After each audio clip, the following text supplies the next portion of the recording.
श्री गणेशाय नमः। श्री जानकी वल्लभो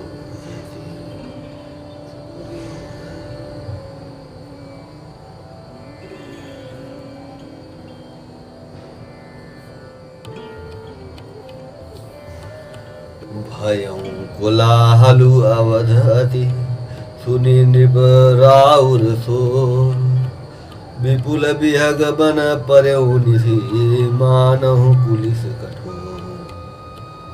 राजा के रावले अर्थात रनिवास में रोने का शोर सुनकर अयोध्या भर में बड़ा भारी कोहराम मच गया। ऐसा जान पड़ता था मानो पक्षियों के विशाल वन में रात के समय कठोर वज्र गिरा हो। प्राण कंठगत भयउ भुआलु मन विहीन जनु व्याकुल व्यालु। इंद्री सकल बिकल भई भारी जनु सर सर सिज बनु बिनु पुबारी। राजा के प्राण कंठ में आ गए, मानो मणि के बिना सांप व्याकुल मरणासन हो गया हो। इंद्रियां सब बहुत ही विकल हो गई, मानो बिना जल के तालाब में कमलों का वन मुरझा गया हो।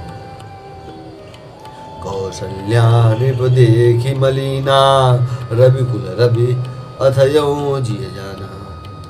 कौशल्या नृप देखी मलाना रविकुल रवि अथयौ जिय जाना।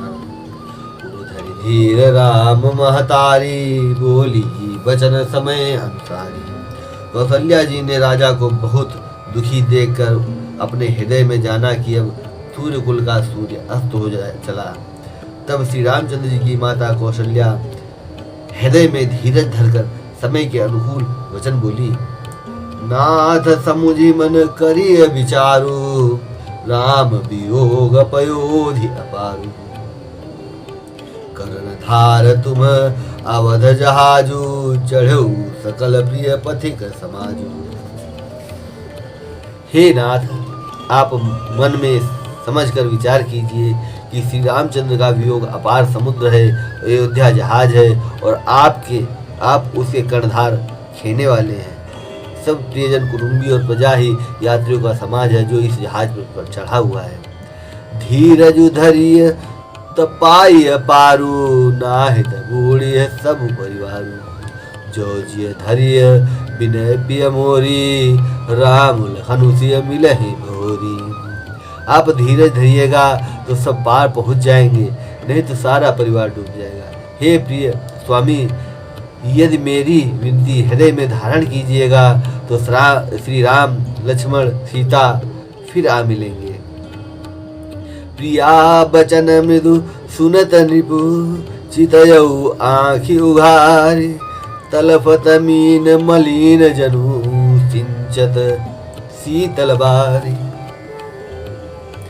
प्रिय पत्नी कौशल्या के कोमल वचन सुनते हुए राजा ने आंखें खोलकर देखा, मानो तड़पती हुई दीन मछली पर कोई शीतल जल छिड़क रहा हो।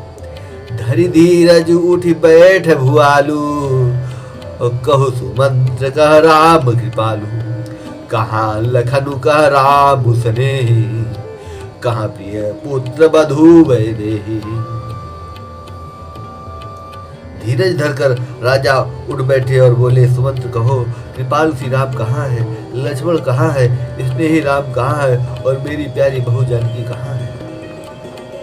बिलपत राहु बिकल बहु भांति भय जुग सरिस सिराति नराति। तापस अंध साप सुधि आई कौशल्य ही सब कथा सुनाई। राजा व्याकुल होकर बहुत प्रकार से विलाप कर रहे हैं। वह रात युग के समान बड़ी हो गई, बीतती ही नहीं। राजा को अंधे तपस्वी श्रवण कुमार के पिता के साप की याद आ गई। उन्होंने सब कथा कौशल्या को कह सुनाई। भयऊ बिकल वर्णत इतिहासा राम रहित धिक जीवन आशा। तो तनु राखी करब मैं काहा जेहि न प्रेम पनु मोर निबाहा। उस इतिहास का वर्णन करते करते राजा व्याकुल हो गए और कहने लगे कि श्री राम के बिना जीने की आशा को धिक्कार है। मैं उस शरीर को रख कर क्या करूंगा जिसने मेरा प्रेम का प्रण नहीं निभाया। हा रघुनंद प्राण प्रीते हा रघुनंदन प्राण प्रीते, तुम बिनु जियत बहुत दिन बीते। हा जानकी लखन हा रघुबर, हा पितु हित चित चातक जलधर। हा रघुकुल को आनंद देने वाले मेरे प्राण प्यारे राम, तुम्हारे बिना जीते हुए मुझे बहुत दिन बीत गए। हा जानकी लक्ष्मण, हा रघुवर, हा पिता के चित्त रूपी चित्त के चातक के हित करने वाले मेघ। राम राम कहि राम कहि, राम राम कहि राम, तनु परिहर रघुबर, विरह राउ गयो सुरधाम। राम राम कहकर फिर राम कहकर फिर राम राम कहकर फिर राम कहकर राजा श्री राम के विरह में शरीर त्याग कर सुरलोक को सिधार गए। जियन मरन फलु दशरथ पावा, अंड अनेक अमल जसु छावा। और जियत राम विधु बदनु निहारा, राम विरह करी मरनु समारा। जीने और मरने का फल तो दशरथ जी ने ही पाया, जिनका निर्मल यश अनेकों ब्रह्मांडों में छा गया। जीते जी तो श्री रामचंद्र जी के चंद्रमा के समान मुख को देखा और श्री राम के विरह को निमित्त बनाकर अपना मरण सुधार लिया। शोक बिकल सब रोम हिरानी, रूप सीलु बलु तेज बखानी।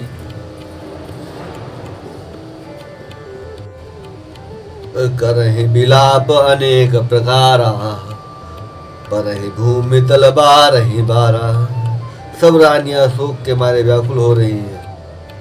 वे राजा के रूपशील बल और तेज का बखान करके अनेकों प्रकार से विलाप कर रही हैं और बार बार धरती पर गिर पड़ती है। बिल पहे बिकल दास रुदासी, घर घर रुदनु करहि पुरवासी। अथयु आज भानुकुल भानु, धर्म अवधि गुण रूप निधानु। दास दासीगण व्याकुल होकर विलाप कर रहे हैं और नगर निवासी घर घर रो रहे हैं। कहते हैं कि आज धर्म की सीमा, गुण और रूप के भंडार सूर्य कुल के सूर्य अस्त हो गए। गारी सकल कय कई देही, नयन विहीन कीन जग जेही। ए विधि बिल पद रैन बिहानी, आए सकल महामुनि ज्ञानी। सब कैकेयी को गालियां देती हैं और जिसने संसार भर को बिना नेत्र का अंधा कर दिया। इस प्रकार विलाप करते रात बीत गई। प्रातः काल सब बड़े बड़े ज्ञानी मुनि आए। तब वशिष्ठ मुनि समय सम, कही अनेक इतिहास। शोक निवार्यों सबहि कर, निज विज्ञान प्रकाश। तब वशिष्ठ मुनि ने समय के अनुकूल अनेक इतिहास कहकर अपने विज्ञान के प्रकाश से सबका शोक दूर किया। तेल नाम भरी नृप तनु राखा, दूत बुलाई बहुरी असभाखा। धावहु बेगी भरत पहि जाहु, नृप सुधि कतहु कहूँ जनिकाहु। वशिष्ठ जी ने नाव में तेल भरवाकर राजा के शरीर को उसमें रखवा दिया। फिर दूतों को बुलवाकर उनसे ऐसा कहा, तुम लोग जल्दी दौड़कर भरत के पास जाओ। राजा की मृत्यु का समाचार कहीं किसी से न कहना। इतने कहो भरत सन जाई, गुरु बोलाई पठयो दो भाई। सुन मुनि आय सो धावन धाये, चले बेग बर बाजी लजाए। जाकर भरत से इतना ही कहना कि दोनों भाइयों को गुरु जी ने बुलावा भेजा है। मुनि की आज्ञा सुनकर धावन दूत दौड़े। वे अपने वेग से उत्तम घोड़ों को भी लजाते हुए चले। अनरथु अवध भर अनरथु अवध रम्यो जबते, उस गुण हो भरत कहु तब ते। देख ही रात भयानक सपना, जागी करहि कटु कोटि कल्पना। जब से अयोध्या में अनर्थ प्रारंभ हुआ तभी से भरत जी को अब शकुन होने लगे। वे रात को भयंकर स्वप्न देखते थे और जागने पर उन स्वप्नों को के कारण करोड़ों अनेकों तरह की बुरी बुरी कल्पनाएं किया करते थे। विप्र जेवाई देहि दिन दाना, शिव अभिषेक करहि विधि नाना। मांगहि हृदय महेश मनाहि, कुशल मात पितु परिजन भाई। अनिष्ट शांति के लिए वे प्रतिदिन ब्राह्मणों को भोजन कराकर दान देते थे। अनेकों विधियों से रुद्राभिषेक करते थे। महादेव जी को हृदय में बनाकर उनसे माता पिता, कुटुंबी और भाइयों का कुशल क्षेम मांगते थे। ए विधि सोचत भरत मन, धावन पहुँचे आए। गुरु अनुशासन श्रवण सुनी, चले गणेश मनाए। भरत जी इस प्रकार मन में चिंता कर रहे थे कि दूत आ पहुंचे। गुरु जी की आज्ञा कानों से सुनते ही वे गणेश जी को मनाकर चल पड़े। चले समीर बेग है हाके, नागत सरित सैल बन बाके। हृदय सोच बड़ कछु न सुहाई, अस जानहि जिय जाऊं जड़ उड़ाई। हवा के समान वेग वाले घोड़ों को हाँकते हुए वे विकट नदी, पहाड़ तथा जंगलों को लांघते हुए चले। उनके हृदय में बड़ा सोच था, कुछ सुहाता न था। मन में ऐसा सोचते थे कि उड़कर पहुंच जाऊं। एक निमेष बरस समझाई, ए विधि भरत नगर नियराई। असगुन होय नगर पैठारा, रटहि कुभाति कुखेत करारा। एक एक निमेष वर्ष के समान बीत रहा था। इस प्रकार भरत जी नगर के निकट पहुंचे। नगर में प्रवेश करते समय अपशकुन होने लगे। कौवे बुरी जगह बैठकर बुरी तरह से काँव काँव कर रहे हैं। खरसियार बोले प्रतिकूला, सुनी सुनी होई भरत मन सूला। श्रीहत सर सरिता बन बागा, नगर विषे की भयाव अनुलागा। गधे और सियार विपरीत बोल रहे हैं। यह सुन सुनकर भरत के मन में बड़ी पीड़ा हो रही है। तालाब, नदी, वन बगीचे सब शोभाहीन हो रहे हैं। नगर बहुत ही भयानक लग रहा है। खग मृग है गए जाहि न जोए, राम वियोग कुरोग बिगोए। नगर नारी न निपट दुखारी, मनो सबनि सब संपत्ति हारी। श्री रामचंद्र जी के वियोग रूपी बुरे रोग से सताए हुए पशु पक्षी, घोड़े, हाथी ऐसे दुखी हो रहे हैं कि देखे नहीं जाते। नगर के स्त्री पुरुष अत्यंत दुखी हो रहे हैं, मानो सब अपनी सारी संपत्ति हार बैठे हों। पूर्वजन मिलहि न कहीं कछु, गवहि जुहार ही जाहि। भरत कुशल पूछ न सकहीं, भय विषाद मन माहि। नगर के लोग मिलते हैं पर कुछ कहते नहीं। गांव से चुपके से जोहार वंदना करके चले जाते हैं। भरत जी भी किसी से कुशल नहीं पूछ सकते, क्योंकि उनके मन में भय और विषाद छा रहा है। हाट बाट नहीं जाय निहारी, जनुपुर दह दिसि लागी दवारी। आवत सुत सुनि कह कह नंदिनी, हरसी रविकुल जल लुह चंदिनी। बाजार और रास्ते देखे नहीं जाते, मानो नगर में दसों दिशाओं में दावाग लगी है। पुत्र को आते सुनकर सूर्य कुल रूपी कमल के लिए चांदनी रूपी कैकेयी बड़ी हर्षित हुई। सजी सजी आरती मुदित उठिधाई, द्वार ही भेटी भवन ले आई। भरत दुखित परिवार निहारा, मानो तुहिन बनज बनु मारा। वह आरती सजाकर आनंद में भरकर उठ दौड़ी और दरवाजे पर ही मिलकर भरत शत्रुघ्न को महल में ले आई। भरत ने सारे परिवार को दुखी देखा, मानो कमलों के वन को पाला मार गया हो। कैकेयी हर्षित ही भांति, मनहु मुदित दौलाई की राती। सुतहि ससोच देखि मनु मारे, पूछति नैहर कुशल हमारे। एक कैकेयी ही इस तरह हर्षित दिखती है, मानो भीलनी जंगल में आग लगाकर आनंद में भर रही हो। पुत्र को सोचवश और मन मारे बहुत उदास देखकर वह पूछने लगी, हमारे नहर में कुशल तो है? सकल कुशल कहे भरत सुनाई, पूछी निज कुल कुशल भलाई। कहू कह तात कहाँ सब माता, कहाँ सिय राम लखन प्रिय भ्राता। भरत जी ने सब कुशल कह सुनाई, फिर अपने कुल की कुशल क्षेम पूछी। भरत जी ने कहा, कहो पिताजी कहाँ हैं, मेरी सब माताएं कहाँ हैं, सीता जी मेरे प्यारे भाई राम लक्ष्मण कहाँ हैं। सुनी सुत बचन स्नेह में, कपट नीर भरि नयन, भरत श्रवण मन सूल सम, पापिनी बोली बैन।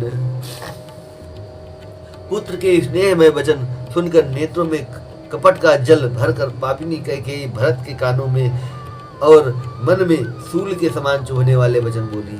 तात बात में सकल संवारी, भय मंथरा सहाय विचारी, कछुक काज विधि बीच बिगार्यो, भूपति सुरपति पुरप उधार्यो।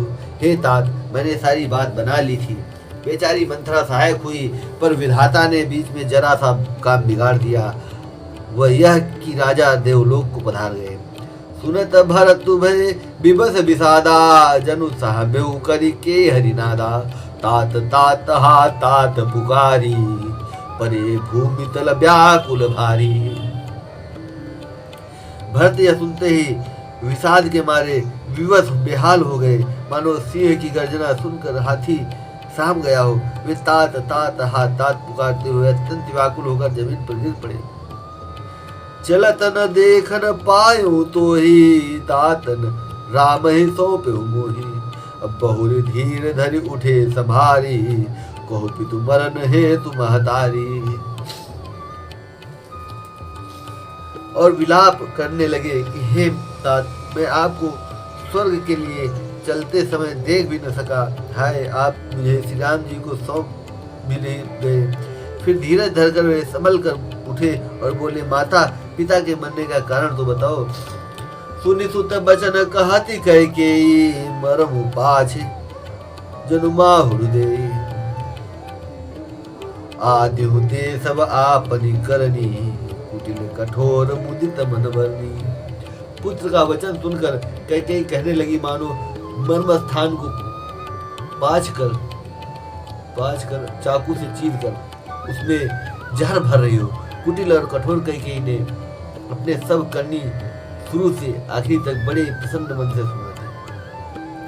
भरत ही बिसर्यो पितु मरन, सुनत राम बन गौन। हे तु अपन पहु जान जिय, थकित रहे धरि मौन। सीता राम चरण रति मोरे, अनुदिन बढ़ऊ अनुग्रह तोरे।